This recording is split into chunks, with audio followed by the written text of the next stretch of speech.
সম্মানিত ভিউয়ার্স, আসসালামু আলাইকুম রহমতুল্লাহ। আজকে আমরা নতুন কিছু বিষয় শিখব।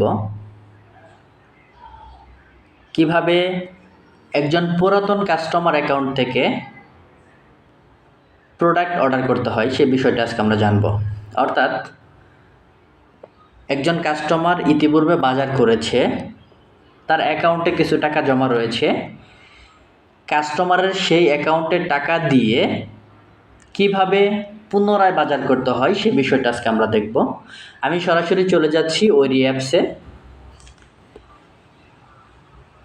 ঢুকলে আমরা এরকম একটা ইন্টারফেস দেখতে পাচ্ছি, যেখানে ওইরির হোম পেজ, যেখানে অসংখ্য প্রোডাক্ট এবং সার্ভিস দেওয়া রয়েছে। সেখান থেকে আমরা প্রথমেই প্রোডাক্ট সিলেক্ট করে নেব যে কাস্টমার অ্যাকাউন্ট থেকে যে আমি অর্ডার করব, কি প্রোডাক্ট অর্ডার করব। তো আমি সরাসরি মুদিখানায় চলে যাচ্ছি। মুদিখানা দিয়ে আমি দেখাচ্ছি কীভাবে একটা মুদিখানার প্রোডাক্ট অর্ডার করতে হয়। মুদিখানায় রান্নার প্রয়োজনে কিছু প্রোডাক্ট আমি দেখছি, এখান থেকে একটা প্রোডাক্ট আমি অর্ডার করব। তো আমি সরাসরি চলে এলাম মুদিখানার রান্নার প্রয়োজনে। তো এখান থেকে ছোট একটা প্রোডাক্ট 42 টাকার এসিআই লবণ 1 কেজি, এই প্রোডাক্টটা আমি অর্ডার করে দেখাচ্ছি। আপনারা দেখতে পাচ্ছেন ব্যাগে যোগ করুন অপশনটি রয়েছে, সেখানে ক্লিক করলে এরকম চলে আসবে। এখানে প্রোডাক্ট কোয়ান্টিটি বাড়ানো কমানোর অপশন রয়েছে, প্লাস মাইনাস ক্লিক করলে এখানে প্রোডাক্টের কোয়ান্টিটি বাড়বে কমবে। আমি 1 পিস অর্ডার করে দেখাচ্ছি। সরাসরি চলে যাচ্ছি প্লেস অর্ডারে। এইবার কোন অ্যাকাউন্ট থেকে আমি প্রোডাক্ট কেনাকাটা করব সেই একটা কাস্টমার অ্যাকাউন্টে লগ ইন করতে হবে। আমি একটা কাস্টমার অ্যাকাউন্ট লগ ইন করে নিচ্ছি। যে কাস্টমার অ্যাকাউন্ট থেকে প্রোডাক্ট কাটবেন অবশ্যই সেই কাস্টমার অ্যাকাউন্টে কিছু না কিছু ব্যালেন্স অবশ্যই থাকতে হবে। যেহেতু সে পুরাতন কাস্টমার, অবশ্যই কিছু ক্যাশব্যাকের কিছু টাকা তার অ্যাকাউন্টে জমা আছে। তো এখানে সরাসরি চলে যাচ্ছি চেক আউট অপশনে। চেক আউট অপশনে চলে গিয়ে এখানে কিভাবে ডেলিভারি হবে, ডেলিভারি অপশন রয়েছে দুটো। একটা হচ্ছে হোম ডেলিভারি, যেটা কোম্পানি সরাসরি ডেলিভারি করবে, এবং আরও একটি অপশন রয়েছে ওইরি আউটলেট। প্রত্যেকটা কাস্টমারের জন্য সবথেকে সহজ বিষয় হবে আউটলেট সিলেক্ট করলে, কারণ আউটলেট মানে হচ্ছে তার পাশেই যে কোনো একটা আউটলেট থেকে সে প্রোডাক্টগুলো কালেক্ট করতে পারবে। সেক্ষেত্রে কোনো প্রকার ডেলিভারি চার্জ দিতে হবে না। কিন্তু যদি কাস্টমার হোম ডেলিভারি সিলেক্ট করে, তাহলে অবশ্যই সে যত টাকার প্রোডাক্টটি পারচেস করুক তাকে 100 টাকা ডেলিভারি চার্জ অ্যাড হয়ে যাবে, দিতে হবে। তো আমি সরাসরি ওই আউটলেটের মাধ্যমে দেখছি। আমরা হোম ডেলিভারি কিভাবে করে সেটা আমরা পরবর্তী ভিডিওতে দেখব। আমরা সরাসরি ওই আউটলেট থেকে কিভাবে প্রোডাক্ট পারচেস করতে হয় সে বিষয়টা দেখছি। দেখেন ওই আউটলেট ক্লিক করার সাথে সাথে এখানে ওই আউটলেট চাচ্ছে। এখানে যে কোনো একটা আউটলেটের মোবাইল নাম্বার দিলে এখানে আউটলেটের নাম চলে আসবে। আমি একজন স্টক হোল্ডার, আমি নিজেও একজন আউটলেট। আমি আমার মোবাইল নাম্বারটি এখানে বসাচ্ছি। মোবাইল নাম্বারটি এখানে বসালে আমি দেখেন এখানে আমার নাম চলে এসেছে, আমার দোকানের নাম চলে এসেছে, অর্থাৎ আমি একটা আউটলেটটা চলে এসেছে। এখানে যারা স্টক হোল্ডার রয়েছে তাদের জন্য সুবিধা হচ্ছে এটা, তারা নিজেরা চাইলে আউটলেট করে নিতে পারবে নিজেদের নাম্বারগুলো। তাদের নাম্বারগুলো এখানে দিলেই এখানে দোকানের নাম চলে আসবে।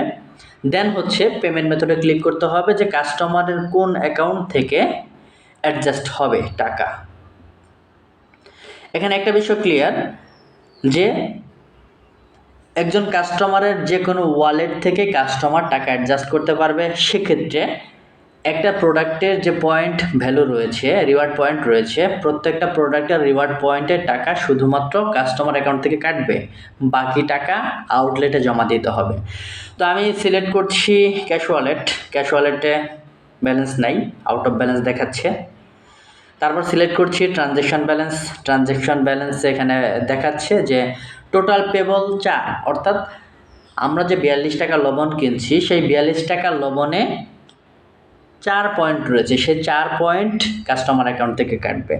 এখানে রয়েছে প্রোডাক্ট ওয়ালেট অথবা বোনাস ওয়ালেট, যে কোনো ওয়ালেট থেকে কাস্টমার প্রোডাক্ট কাটতে পারবে।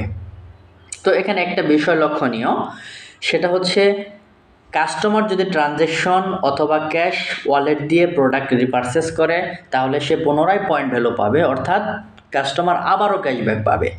কিন্তু কাস্টমার যদি প্রোডাক্ট ক্যাশ ওয়ালেট অথবা বোনাস ক্যাশ ওয়ালেট দিয়ে প্রোডাক্ট রিপারচেস করে তাহলে কাস্টমার শুধুমাত্র প্রোডাক্ট পেয়ে যাবে, সেক্ষেত্রে কোনো প্রকার ক্যাশব্যাক পুনরায় পাবে না। তো আমি ট্রানজ্যাকশন ওয়ালেট সিলেক্ট করছি। ট্রানজ্যাকশন ওয়ালেট সিলেক্ট করলে এখানে দেখাচ্ছে টোটাল পেবল 4 টাকা এবং অ্যাভেলেবল ব্যালেন্স আরও 23 টাকা সামথিং থাকছে। তো আমি এখানে কনফার্মে ক্লিক করছি। কনফার্মে ক্লিক করার সাথে সাথে আমার অর্ডার হয়ে গেছে, অর্থাৎ আমার অ্যাকাউন্টে যে টাকা ছিল সেখান থেকে 4 টাকা, দেখেন ট্রানজ্যাকশন ব্যালেন্সে রয়েছে 23 টাকা, যেটা আমরা দেখতে পেয়েছিলাম। এখানে 27 টাকা সামথিং ছিল, এখানে 23 টাকা সামথিং বর্তমানে আছে, অর্থাৎ 4 টাকা এই অ্যাকাউন্ট থেকে কেটে গিয়েছে।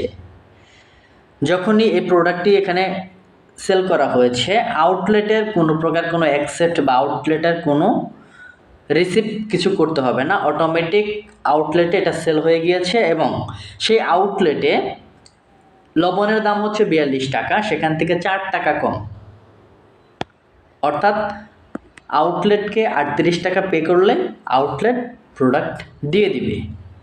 সম্মানিত ভিউয়ার্স, আমরা দেখলাম কিভাবে পুরাতন কাস্টমার থেকে প্রোডাক্ট অর্ডার করতে হয়, রিপারচেস করতে হয়, এবং আমরা পরবর্তীতে আরও নতুন কিছু শিখব, আরও নতুন কোনো ভিডিও নিয়ে আবারও দেখা হচ্ছে। সবাই ভালো থাকবেন, সুস্থ থাকবেন। আসসালামু আলাইকুম।